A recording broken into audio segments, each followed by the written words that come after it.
kasimanwa sang ka construction worker dong na kuryente no sa record nga ginaobra nga public market yakar sa Banwa Ita Kalibo aga natabo ro nga record nga insidente mga alauna kaina ita aga-aga aga ro nga record nga biktima nagapang idaron no ita 40 plus aga sa aton karang initial nga information nga nabuo magaliya kara sa aton nga Kalibo Fire Station hay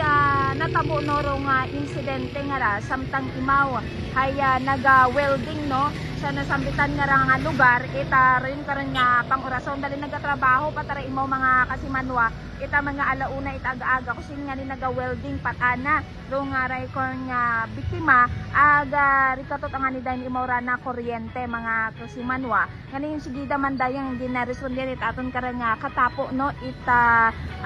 BFP Kalibo aga gindaga sa sangka pribado nga ospital iya karon sa Banwa Ita Kalibo nga kusin nga ni makaron mga kasimanwa hay confined no ro nga record nga biktima ngani aton karano nga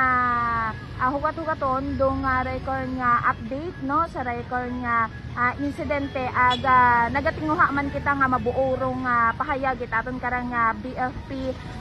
Kalibo angot sa record nga natabo nga insidente mga kasimanwa. 107.7 Energy FM Kalibo.